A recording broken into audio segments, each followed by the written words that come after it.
नमस्कार, आप देख रहे हैं 10 का एजेंडा। मैं हूं आपके साथ कीर्ति बिंदल और बुलेटिन का आगाज बड़ी खबर के साथ कर रहे हैं। लखनऊ से बड़ी खबर, योगी कैबिनेट की आज अहम बैठक होगी। सुबह 11 बजे लोक भवन में योगी कैबिनेट की बैठक होगी। बैठक की अध्यक्षता खुद मुख्यमंत्री कर रहे हैं। कई अहम प्रस्तावों पर बैठक में मुहर लग सकती है। तो आज 11 बजे लोक भवन में बैठक होगी और कई अहम प्रस्तावों पर मुहर लग सकती है। मुख्यमंत्री योगी आदित्यनाथ तमाम मंत्रियों से पूछ सकते हैं, उनके विभागों के ब्यौरे के बारे में पूछ सकते हैं, कौन से कार्य लंबित पड़े हैं उनको पूरा करना है, कौन सा टारगेट कब पूरा करना है, इसको लेकर के भी मुख्यमंत्री बातचीत कर सकते हैं। कई दिशा निर्देश भी दे सकते हैं और जहां से जो शिकायतें आ रही हैं उसका निवारण भी संभव है, उसके बारे में भी मुख्यमंत्री योगी आदित्यनाथ सुन सकते हैं। एस के वाजपेयी हमारे साथ ज्यादा जानकारी के साथ लखनऊ से संवाददाता बने हुए हैं। एस के वाजपेयी, क्या जानकारी, 11 बजे जो कैबिनेट की अहम बैठक होनी है उसको लेकर के आपके पास क्या जानकारी और किन अहम प्रस्तावों पर आज मुहर लग सकती है? बिल्कुल, आज की कैबिनेट बैठक कई मायनों में महत्वपूर्ण है। हालांकि मुख्यमंत्री योगी आदित्यनाथ प्रत्येक मंगलवार को बैठक करते हैं, लेकिन मुख्यमंत्री योगी आदित्यनाथ के दौरों के चलते मंगलवार को यह बैठक नहीं हो पाई थी, जिस वजह से यह बैठक आज हो रही है। आज की अगर हम बैठक की बात करें तो करीब 35 प्रस्ताव यूपी कैबिनेट की बैठक में है, जो निश्चित तौर पर महत्वपूर्ण प्रस्ताव है। उसमें अगर हम खास तौर पर देखें तो महानिदेशक स्कूल शिक्षा को लेकर आज प्रस्ताव यूपी कैबिनेट की बैठक में है। हालांकि अभी तक अगर हम महानिदेशक स्कूल शिक्षा की बात करें तो सिर्फ बेसिक शिक्षा विभाग का है। अब सरकार आज एक प्रस्ताव लाने जा रही है जिसमें बेसिक और माध्यमिक दोनों जो शिक्षा है उनका महानिदेशक एक ही होगा, जिसके अंडर में बेसिक और माध्यमिक शिक्षा के सभी विभाग और सभी निदेशालय आएंगे। सीधे तौर पर उत्तर प्रदेश सरकार लगातार कोशिश कर रही है कि बेसिक शिक्षा से लेकर माध्यमिक तक जो शिक्षा की व्यवस्था है वो पूरी तरीके से मजबूत हो, एक हाथ में हो, ताकि बेहतर ढंग से उसको क्रियान्वित किया जा सके। तो स्कूल शिक्षा महानिदेशक को लेकर प्रस्ताव आज यूपी कैबिनेट की बैठक में है। दूसरे अगर हम बड़े प्रस्ताव की बात करें तो उत्तर प्रदेश सरकार की तरफ से फरवरी 2023 में ग्लोबल इन्वेस्टर समिट की जानी है, जिसको लेकर औद्योगिक विकास नीति 2022 का प्रस्ताव भी आज यूपी कैबिनेट की बैठक में है। क्योंकि उत्तर प्रदेश सरकार की तरफ से जल्द ही विदेश में रोड शो होंगे, जिसको लेकर ये नीति आज लाई जा रही है, ताकि जब रोड शो किए जाएं तो उत्तर प्रदेश सरकार की औद्योगिक विकास नीति 2022 का प्रचार प्रसार किया जा सके, ताकि लोगों को यह जानकारी हो कि किस तरीके से उत्तर प्रदेश सरकार बाहर से आने वाले निवेशकों को फायदा दे रही है, कैसे उनको सब्सिडी दे रही है, कैसे उनको निवेश के लिए प्रोत्साहन रूप में क्या क्या सुविधाएं हैं जो उपलब्ध करा रही है। तीसरे अगर हम बड़े प्रस्ताव की बात करें तो अयोध्या में उप डाकघर से जुड़ा हुआ प्रस्ताव भी आज यूपी कैबिनेट की बैठक में है, जिसको लेकर भी आज चर्चा होगी। साथ ही साथ अगर हम वाराणसी की बात करें तो एकीकृत कार्यालय का प्रस्ताव भी आज यूपी कैबिनेट की बैठक में है, उस पर भी आज चर्चा होनी है। साथ ही साथ उत्तर प्रदेश के ऊर्जा, पीडब्ल्यूडी, आबकारी, गृह विभाग, नगर विकास जैसे विभाग हैं, जिनके प्रस्ताव भी आज यूपी कैबिनेट की बैठक में है। तो निश्चित तौर पर उत्तर प्रदेश सरकार की तरफ से कहीं न कहीं बहुत सारी चीजें हैं जिनको लेकर आज इस कैबिनेट की बैठक में चर्चा होगी और कोशिश होगी कि ज्यादा से ज्यादा विभागों से जुड़े हुए प्रस्तावों को आज मंजूरी दिलाई जाए, ताकि उनका इंप्लीमेंटेशन आज से शुरू हो सके। जी ठीक है एस के वाजपेयी, शुक्रिया तमाम इस जानकारी के लिए और तमाम अहम प्रस्तावों के बारे में जानकारी देने के लिए। तो आज देखना ये होगा कि जो अहम प्रस्ताव एस के वाजपेयी की ओर से बताए गए हैं उसके अलावा और कौन कौन से प्रस्ताव होंगे जिन पर आज चर्चा होगी कैबिनेट की बैठक में। आगे बढ़ते हैं, अगली महत्वपूर्ण खबर आपको बता रहे, गोला गोकर्णनाथ उपचुनाव के लिए वोटिंग जारी है। 441 पोलिंग बूथों पर मतदान कराया जा रहा है। आज ईवीएम में प्रत्याशियों की किस्मत कैद हो जाएगी। अमन गिरी और विनय तिवारी के बीच मुकाबला होगा। उपचुनाव में करीब 3,90,000 मतदाता वोट डालेंगे और शाम 6 बजे तक वोट डाले जाएंगे। तो ये बड़ी खबर हम आपको बता रहे हैं और मतदान केंद्रों से जो भी महत्वपूर्ण तस्वीर आ रही है वो हम आज आपको दिखा रहे हैं।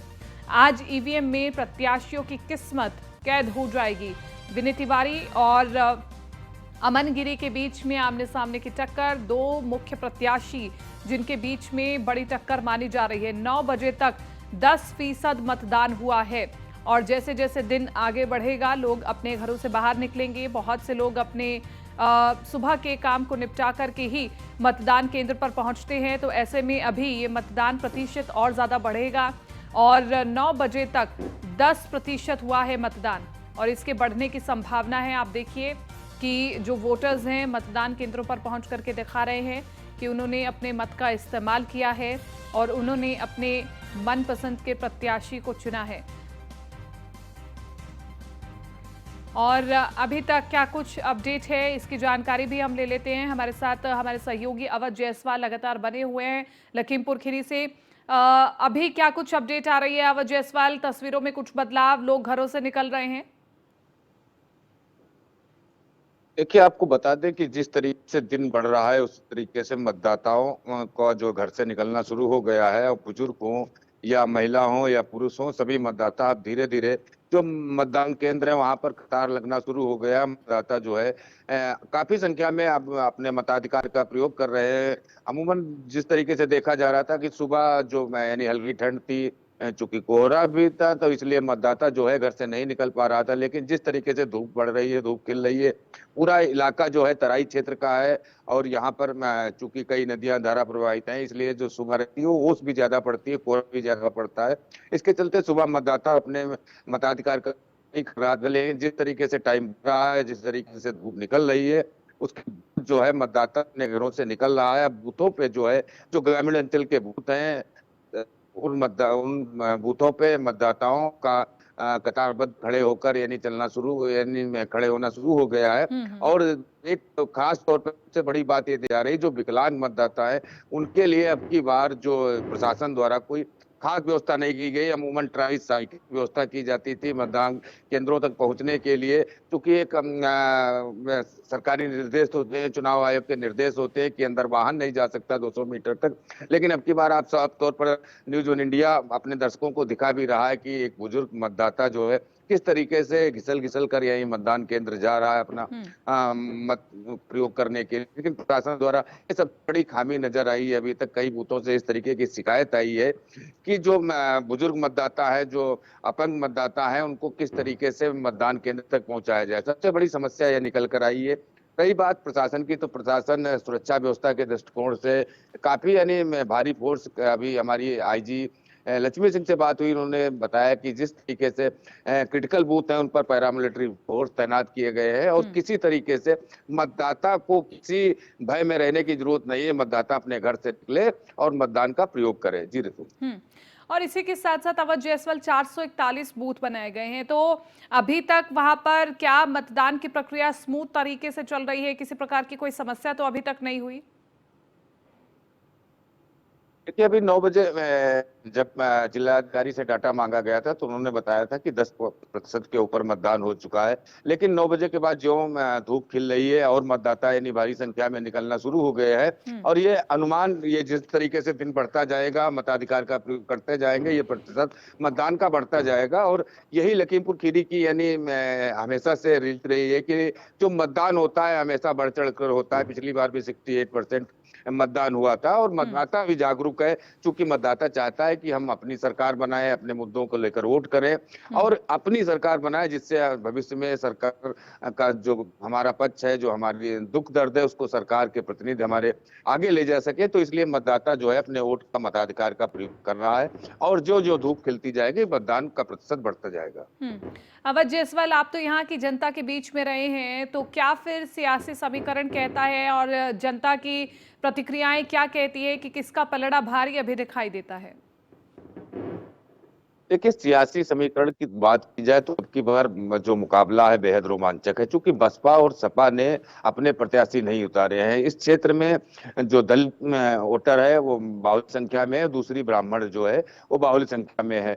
तो इस जो जाति समीकरण है वो तो सपा के पक्ष में जाते हैं। लेकिन जो अमन गिरी हैं, उनके पिताजी जो अरविंद गिरी थे, उन्होंने क्षेत्र में कभी जातिवाद की कोई राजनीति नहीं की, और क्षेत्र में हमेशा विकास की बात की। तो इसलिए विकास के मुद्दे पर लोग वोट कर रहे हैं, और लोगों का अपना मानना है कि वो ऐसा नेता चाहते हैं जो क्षेत्र में विकास करे और युवाओं को रोजगार के अवसर प्रदान करे। ऐसी तमाम समस्याएं हैं। लेकिन समस्या सबसे बड़ी क्षेत्र की ये है कि जैसे जो कटान का मुद्दा है, सबसे बड़ा मुद्दा रहा। लोग कटान के मुद्दे और बाढ़ के मुद्दे पर भी वोट कर रहे हैं कि अभी मैं 1 माह पहले कुछ भारी बारिश हुई थी, जिसके चलते क्षेत्र में भारी तबाही हुई थी। सैकड़ों घर जो थे बाढ़ के पानी में डूब गए थे, और कई हजार एक हेक्टेयर जो जमीन पर फसलें लगी थी वो पानी जी। के बाढ़ के पानी में डूबकर खराब हो गई। तो ऐसे तमाम मुद्दे हैं, जमीनी मुद्दे हैं। सबसे जो बड़ा मुद्दा इस क्षेत्र का रहता है वो गन्ने भुगतान का रहता है। गन्ना भुगतान को लेकर मुख्यमंत्री योगी आदित्यनाथ जब गोला आए थे तो उन्होंने साफ तौर पर एक कहा था कि यानी गन्ने भुगतान का पाई पाई मिल प्रबंधन यानी तत्काल दे। इसलिए मुख्यमंत्री को भी पता था कि इस क्षेत्र का जो सबसे बड़ा मुद्दा है वो गन्ने भुगतान का है। दूसरी बात, यह चुनाव जहां बहुत कुछ खोने को है जबकि सपा के पास कुछ खोने को नहीं है, इसीलिए भाजपा कोई कोर कसर नहीं छोड़ना चाहती है। शुरू में यहाँ पर 41 स्टार प्रचारक उतारे गए, कई मंत्री उतारे गए और उनसे सीधे कहा गया कि वो जनता के बीच जाएं, सीधे संवाद करें, मतदाताओं को सरकार की नीतियां बताएं ताकि मतदाताओं को पता चले कि सरकार हमारे लिए। अब देखने ये कि सरकार, अब चूंकि का कार्यकाल भी बीत गया है तो अब जो जनता है वोट करेगी तो आगे आगे वाली 6 तारीख बताएगी बिल्कुल, कि और किस इन तरीके तमाम से जनता। प्रयासों के बीच में जनता किसे चुनती है ये सबसे बड़ा सवाल है। इंतजार हमें 6 तारीख तक का करना होगा और उसके बाद नतीजे स्पष्ट हो जाएंगे। अवध, बहुत बहुत शुक्रिया तमाम इस जानकारी के लिए, बातचीत के लिए। आगे बढ़ रहे हैं, गोला गोकर्णनाथ विधानसभा सीट पर उपचुनाव के लिए वोटिंग लगातार जारी है। बीजेपी ने अरविंद गिरी के बेटे अमन गिरी को चुनावी मैदान में उतारा है। हमारे संवाददाता अवध जायसवाल ने बीजेपी उम्मीदवार से खास बातचीत की, क्या कुछ उन्होंने कहा सुनवाते हैं। ऐसी अमन गिरी में साथ में है जिनसे जानते हैं कि आखिरकार जनता जो है इस बार किन मुद्दों को लेकर वोट कर रही है। गिरी जी, आज चुनाव हो रहा है, जनता किन मुद्दों को लेकर वोट कर रही है? जनता, हमारे गोला विधानसभा की जनता बहुत ही जागरूक है, बहुत ही सजग है, बहुत ही समझदार है। वो जानती है कौन काम करता है, कौन से बरगलाने और झूठ फैलाने का काम करता है, उल्टा सीधा बोलने का काम करता है, उल्टा सीधा ही काम करता है। इसीलिए उन्होंने भारतीय जनता पार्टी को चुना है, उन्हीं को वोट कर रहे हैं और 6 तारीख को नतीजा भी दिखाई देगा। स्वर्गीय अरविंद गिरी जी का एक सपना था कि काशी, छोटी काशी जो है इसको कॉरिडोर बनाना है। क्या उन सपनों को आप साकार करेंगे? साकार हो रहा है। 6 तारीख आने दीजिए, हम सब लोग उसमें, हम ही नहीं पूरा गोला विधानसभा का हर एक शख्स उसमें लगेगा, क्योंकि पूरे गोला नगर का सपना था वो साकार हो गया। सर, बाढ़ और जो कटान है, आपका जो गोला तहसील है इसका कुछ हिस्सा जो है बाढ़ और कटान से प्रभावित है। कुछ हिस्सा नहीं है, मैं बता दूं, ज़्यादा हिस्सा प्रभावित है। तो उन बाढ़ पीड़ितों के लिए किस तरीके से क्या उपाय किए जाए? देखिए, बिजुआ क्षेत्र में, हमारे बिजुआ ब्लॉक में 65 किलोमीटर का क्षेत्र है जो बाढ़ को छूता है। बाढ़ की समस्या हर साल आती है, लेकिन इन्हीं 6 महीनों में जब से हमारी सरकार बनी थी, पिताजी ने खुद ही 5 परियोजनाएं पारित करवाई थी, जिसकी वजह से पूरी बाढ़ का रुख दूसरी तरफ मुड़ जाएगा और हमारा पूरा गोला विधानसभा क्षेत्र बाढ़ मुक्त हो जाएगा, क्षेत्र बाढ़ मुक्त हो जाएगा। आधा वो काम हो चुका है, आधा पाइपलाइन में है, पूरा स्ट्रक्चर बना हुआ है, उनको पूरा कराना ही बस संकल्प है और वो होगा, गोला बाढ़ मुक्त होगा। गिरी जी, आप युवा हैं, हमने क्षेत्र में कैंपेन किया, युवाओं को आपसे बहुत ज़्यादा उम्मीद है। आखिरकार यदि आप चुनाव जीतते हैं तो युवाओं के लिए कौन से जो आपके क्षेत्र में जो बेरोजगार युवा है किस तरीके के अवसर प्रदान करें? देखिए, बाबा जी ने, हमारे योगी मुख्यमंत्री जी ने भी बताया था कि हमारा कॉरिडोर का निर्माण होगा। सबसे पहली बात तो सिर्फ बाबा के भव्य दर्शन तो हम लोग को मिलेंगे ही मिलेंगे, उनका घर बढ़िया सजाया जाएगा ही जाएगा, लेकिन साथ ही में युवाओं के लिए नए नए उम्मीदें भी बढ़ के बाहर निकलेंगी, नए नए रोज़गार भी निकलेंगे। किसी एरिया का डेवलपमेंट होता है तो सबसे पहले वहाँ के रोज़गार बढ़ते हैं, रोज़गार बढ़ता है तो जनता अपने आप खुश होती है, जनता खुश होती है तो विकास होता ही होता है। जी, तो ये जो अमन गिरी जी थे, इनका साफ तौर पर कहना है कि जनता जो है विकास के मुद्दों को वोट करेगी और जो हमारे पिताजी ने इस क्षेत्र में काफ़ी विकास किया है तो उनको अपने जीत के प्रति पूरा आश्वस्त है। AK Jaiswal, news 1 India, Lakhimpur Kheri. चलिए, आपको इस सीट से जुड़ी हुई तमाम अपडेट हम आपको देते रहेंगे, लेकिन एक और बड़ी खबर हम आपको पहले बता दें। डेंगू पर एक्शन में इलाहाबाद हाईकोर्ट दिखाई दे रहा है और प्रदेश में डेंगू संक्रमितों की संख्या 7000 के पार पहुंच चुकी है। अस्पताल की OPD में मरीजों की लंबी कतार लगी हुई है। 1 जनवरी से अब तक 7135 मरीज रिपोर्ट हुए हैं और प्रयागराज में 6, लखनऊ, बाराबंकी में 1-1 की मौत हो चुकी है। तो अब तक सबसे ज्यादा मरीज प्रयागराज में मिले हैं। डेंगू पर इलाहाबाद हाईकोर्ट ने संज्ञान लिया है और DM, CMO, नगरायुक्त को तलब भी किया है। 4 नवंबर सुबह 10 बजे तक कोर्ट में देनी होगी रिपोर्ट और डेंगू के नियंत्रण के लिए उठाए गए कदमों पर नाराजगी जताई गई है। तो ये समस्या हम पिछले काफी लंबे समय से दिखा रहे हैं कि किस तरह से उत्तर प्रदेश में डेंगू के मरीज थमने का नाम नहीं ले रहे हैं। ऐसे में जो कदम प्रशासन की ओर से उठाए गए वो नाकाफी थे और इसलिए इलाहाबाद हाईकोर्ट को इसमें इंटरवीन करना पड़ा और इलाहाबाद हाईकोर्ट अब डेंगू पर एक्शन लेते हुए दिखाई दे रही है। इसी के साथ साथ डीएम को तलब किया गया है, नगर आयुक्त को तलब किया गया है और रिपोर्ट मांगी गई है। 1 जनवरी से अब तक 7,135 मरीज रिपोर्ट हुए हैं। ये एक बड़ा आंकड़ा है। अब तक सबसे ज्यादा मरीज प्रयागराज में मिले हैं और प्रयागराज जहां पर बड़ी संख्या में बाहर से भी श्रद्धालु आते हैं, वहां पर आप देखिए कि अगर इस प्रकार की ये बड़ी बीमारी फैलेगी तो कहीं ना कहीं खतरा होगा। 4 नवंबर सुबह 10 बजे तक कोर्ट में रिपोर्ट देनी होगी। बाराबंकी से हमारे साथ भोलानाथ ज्यादा जानकारी के साथ संवाददाता हमारे साथ बने हुए हैं। भोलानाथ, सबसे बड़ा सवाल यह है कि हाईकोर्ट को इसमें इंटरवीन करना पड़ा और ये कहना पड़ा कि जो कदम उठाए जा रहे हैं वो नाकाफी हैं। आखिरकार ऐसा क्यों कहना पड़ा? क्या फॉगिंग नहीं कराई जा रही, साफ सफाई नहीं करवाई जा रही, और जो कदम उठाने होते हैं वो क्यों आखिरकार प्रशासन की ओर से नहीं किए जा रहे? निश्चित तौर पर आप बता दें, आपको संज्ञान लेना पड़ा। ये कहीं न कहीं प्रशासन की लापरवाही का नतीजा है। बाराबंकी की यदि हम बात करें तो बाराबंकी में डेंगू से एक स्टाफ नर्स समेत अब तक की 11 लोगों की मौत हो चुकी है। वहीं 100 से अधिक डेंगू के मामले हैं जो स्वास्थ्य विभाग ने स्वीकार किए हैं। क्योंकि ये बाढ़ प्रभावित क्षेत्र है और ये घाघरा नदी के किनारों की बात करें तो बाढ़ आने के बाद मरीजों की संख्या में काफी इजाफा होता है और क्योंकि ग्रामीण इलाका है, ग्रामीण इलाकों में बहुत सारी छोटी मोटी बुखार जैसी समस्याएं होती हैं तो लोग स्थानीय स्तर पर डॉक्टरों से सलाह लेके दवा ले लेते हैं। तो उन लोगों की बात छोड़ दी जाए तो जो सरकारी आंकड़े बताते हैं 100 से अधिक मरीजों की पुष्टि स्वास्थ्य विभाग ने खुद की है। और फॉगिंग की बात करें तो नगर पालिका नवाबगंज जहां पे अभी तक एक्का दुक्का दिन फॉगिंग भले ही की गई हो लेकिन फॉगिंग के नाम पर सिर्फ खाना पूर्ति की जाती है। स्वास्थ्य विभाग की बात करें तो अस्पताल में खुद अभी बीते सप्ताह डिप्टी सीएम ब्रजेश पाठक औचक निरीक्षण किए थे जहां पर काफी गंदगी डिप्टी सीएम ने देखी थी जो काफी नाराजगी जाहिर की थी। तो कहीं न कहीं स्वास्थ्य विभाग की भी बड़ी लापरवाही है। हालांकि स्वास्थ्य विभाग लगातार दावे कर रहा है।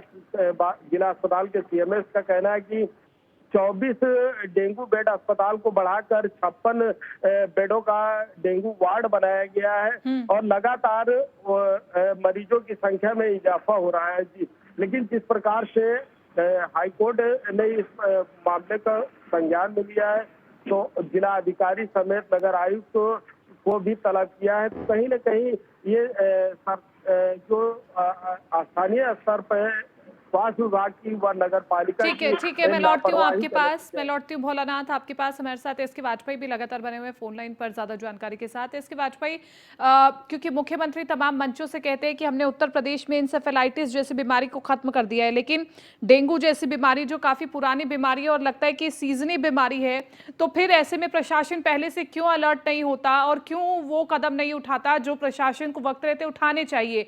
क्यों फिर उसके बाद हाईकोर्ट को इसमें इंटरवीन करना पड़ता है?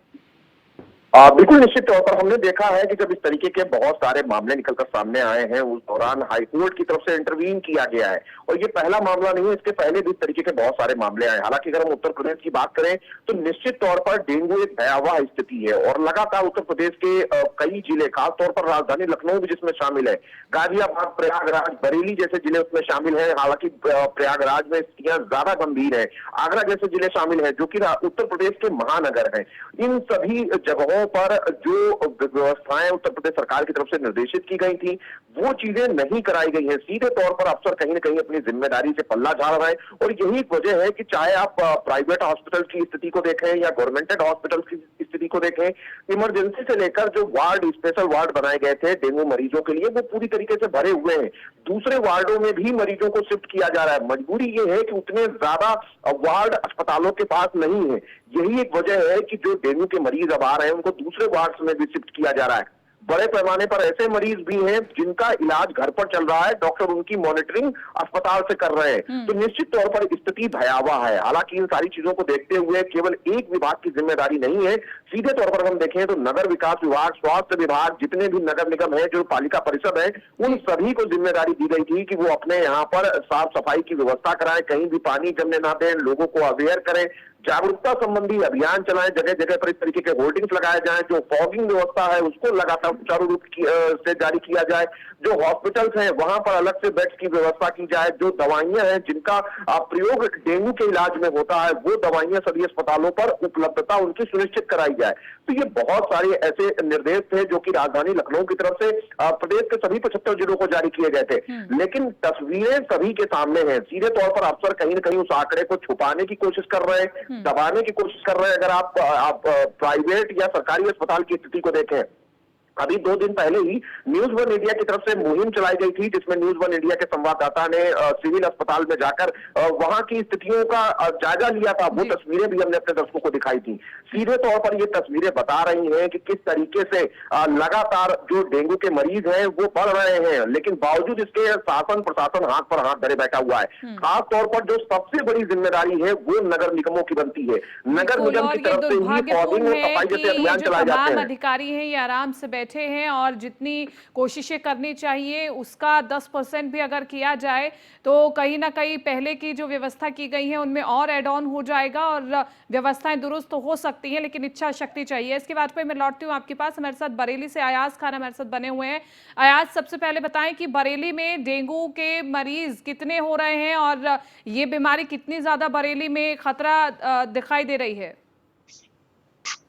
जी, बरेली की बात करें, जिस तरीके कोर्ट ने संज्ञान लिया है और ये निर्देश दिया है अधिकारियों को, उससे कहीं न कहीं जो मरीज हैं उनको राहत मिलने की संभावना है। बरेली की बात करें तो बरेली में लगातार डेंगू का और जो NSS-1 है उसका प्रकोप लगातार बढ़ता जा रहा है। असल डॉक्टर जो है उन सब मरीजों को सलाह दे रहे हैं घर पे रहकर इलाज करें, क्योंकि अस्पतालों में फुल हो चुके हैं बेड जो हैं। तो कहीं न कहीं भयावह स्थिति है। इसको देखते हुए बरेली प्रशासन से हमारी बात हुई तो उन्होंने कहा छिड़काव हो रहा है, संचारी विभाग को लेकर गाँवों तक टीमें पहुंची हैं। जब गाँव में जाके देखो स्थिति सिर्फ वो कागजों तक ही सीमित दिखती है, गाँव वो चीज नहीं देखने को मिलती जिस तरीके से मरीजों को सहूलियत मिल पाए या परेशानी उनकी दूर हो पाए। कहीं ना कहीं पूरी तरीके से फेल होता है सिस्टम, स्वास्थ्य विभाग दिख रहा है। सिर्फ वो सलाह यही दे के रुक जाता है कि घर बैठे इलाज करें। तो घर बैठ के इलाज कैसे हो पाएगा जब यहाँ आप पहले की तैयारी नहीं कर पाते हैं। जब टाइम पे आ जाता है, कोर्ट संज्ञान ले या मुख्यमंत्री आदेश दे तभी है और उस पर कोर्ट के तरह के आदेशों का पालन करने की बात करते हैं। जमीनी स्तर पे उतर के देखो तो वो चीज देखने को कुछ और मिलती है। तो कहीं ना कहीं यहाँ भयावह स्थिति है, लगातार मरीज बढ़ते जा रहे हैं। SS-1 के जो मरीज हैं वो लगभग 35 कल से आए हैं, कल से अब तक के 35 का आंकड़ा आया है और डेंगू का लगातार बढ़ता जा रहा है। डेंगू का भी प्रकोप लगातार यहाँ जो फम्पी जो बीमारी है जो जानवरों में है उसका भी फतेहगंज पश्चिम में लगातार कोई ना कोई रोज 3 जानवर तो अभी एक गौशाला में वहां मरे हैं, जिसकी हमने खबर भी चलाई थी और भेज दी थी। अयाज, क्या आपने जानने की कोशिश की कि प्रशासन का ये जो ढिलमुल रवैया है उससे मरीजों को कितनी परेशानी हो सकती है? जी, हमने जानने की कोशिश की तो वो सिर्फ बातों और दावों तक ही सीमित रहता है और केवल कागजों तक ही। उन्होंने कहा कि मरीज को देखरेख चल रही है, संचारी रोगों की छिड़काव हो रहा है, जितने भी ये गाँव नहीं हो पाता, ठीक है। इसीलिए वो बीमारी फैलती है और गांवों में ज्यादा बढ़ती है। मरीज लगातार उससे बढ़ते जा रहे हैं। इसको लेकर के परेशान मरीजों में परेशानी बढ़ती जा रही है और स्वास्थ्य विभाग जो है वो केवल कागजों तक ही सीमित रह के और ऊपर जानकारी दे देता है। ठीक है, मैं लौटूंगी आपके पास और शुक्रिया तमाम इस जानकारी के लिए। एसके वाजपेयी भी लगातार हमारे साथ बने हुए हैं। डेंगू पर इलाहाबाद हाईकोर्ट ने संज्ञान लिया है। डीएम, सीएमओ, नगर आयुक्त को तलब किया गया है। डेंगू पर एक्शन में इलाहाबाद हाईकोर्ट दिखाई दे रहा है।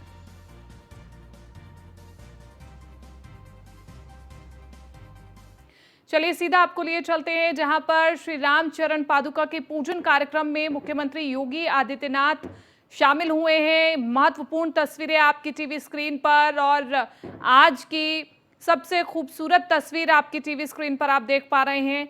श्री राम चरण पादुका के पूजन कार्यक्रम में मुख्यमंत्री योगी आदित्यनाथ शामिल हुए हैं। तो बड़ी खबर हम आपको बता रहे हैं, ये बड़ी खबर भी है और महत्वपूर्ण तस्वीर भी है। मुख्यमंत्री योगी आदित्यनाथ आप देखिए कि श्री राम चरण पादुका की आरती उतारते हुए नजर आ रहे हैं। पहले पुष्प अर्पित किए गए, धूप जोत जलाया गया और उसके बाद अब आरती करते हुए नजर आ रहे हैं। मुख्यमंत्री योगी आदित्यनाथ नतमस्तक होते हुए प्रदेश की खुशहाली की कामना करते हुए, और ये महत्वपूर्ण तस्वीर इस वक्त आप देख रहे हैं। अपने घर बैठे भी आप श्री राम चरण पादुका के दर्शन भी कर सकते हैं। पवित्र श्री राम चरण पादुका के दर्शन भी आप कर सकते हैं। अब मुख्यमंत्री योगी आदित्यनाथ आगे बढ़ते हुए और जो पूजा विधि तमाम रहती है, जो प्रक्रियाएं तमाम रहती हैं, उसको संपन्न करते हुए, साधु संतों से सम्मान लेते हुए और इसी के साथ साथ सभी से बातचीत करते हुए, प्रसाद ग्रहण करते हुए मुख्यमंत्री दिखाई दे रहे हैं। तो श्री राम चरण पादुका के पूजन कार्यक्रम में सीएम योगी आदित्यनाथ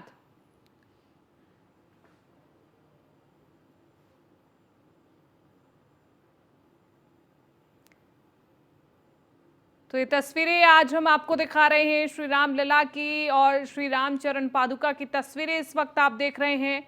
बेहद ही खूबसूरत तस्वीरें। मुख्यमंत्री योगी आदित्यनाथ तमाम साधु संतों के साथ यहाँ पर मौजूद हैं और इसी के साथ साथ अधिकारियों के साथ भी यहाँ पर मौजूद हैं और ये तस्वीरें आपको दिखा रहे हैं। बहुत ही महत्वपूर्ण तस्वीरें। मुख्यमंत्री योगी आदित्यनाथ, श्री राम के हमने आपको दर्शन कराए, श्री राम की प्रतिमा के आपको दर्शन कराए, श्री राम चरण पादुका के आपको दर्शन कराए और ये देखिए श्री राम चरण पादुका के ठीक सामने मुख्यमंत्री योगी आदित्यनाथ तमाम साधु संतों के साथ तस्वीर खिंचाते हुए और दिखाई दे रहे हैं। आज सुबह पहले पूजा की गई। तो ये हम आपको बता रहे हैं कि अयोध्या से बक्सर होते हुए जाएगी ये रामचरण पादुका की यात्रा और नारियल फोड़ करके इस यात्रा का शुभारंभ किया गया है। तो अयोध्या से बक्सर होते हुए जनकपुर तक ये यात्रा जाएगी। श्री राम रथ पर रखे चरण पादुका की सीएम योगी आदित्यनाथ ने पूजा की है। श्री राम चरण पादुका के पूजन कार्यक्रम में मुख्यमंत्री योगी आदित्यनाथ को आप देख पा रहे हैं और इसी के साथ साथ इस यात्रा के बारे में भी हम आपको बता रहे हैं। अयोध्या से बक्सर होते हुए जनकपुर तक जाएगी ये यात्रा। तो तमाम जो महत्वपूर्ण तस्वीरें निकल करके आ रही थी वो हम आपको दिखा रहे हैं और इसी के साथ साथ श्री राम चरण पादुका के पूजन कार्यक्रम में मुख्यमंत्री शामिल हुए। अयोध्या से बक्सर होते हुए जनकपुर तक जाएगी ये यात्रा।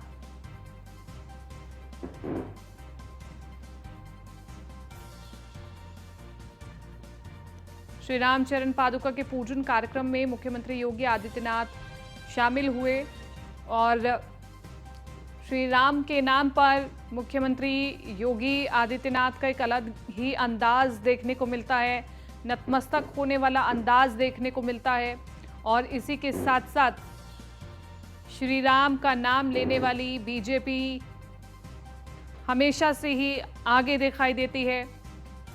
प्रमुख तौर पर नाम लिया जाता है जब श्री राम का तो नाम याद आता है बीजेपी का भी।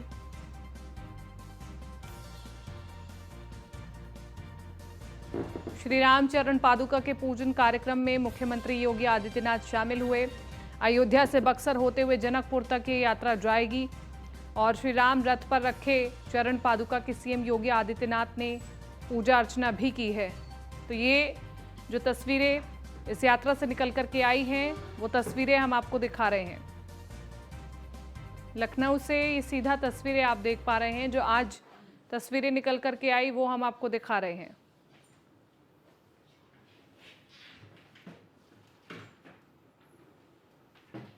भेंट स्वरूप मुख्यमंत्री योगी आदित्यनाथ को जो वहां पर साधु संत पहुंचे और तमाम अधिकारी पहुंचे, उन्होंने पुष्पगुच्छ भेंट करके उनका सम्मान किया। मुख्यमंत्री योगी आदित्यनाथ पहुंचे अपने व्यस्त कार्यक्रम में से समय निकाल करके वो श्री राम की पूजा अर्चना करने के लिए पहुंचे। उसके लिए साधुवाद करते हुए तमाम जो साधु वहां पर दिखाई दे रहे हैं मुख्यमंत्री योगी आदित्यनाथ का।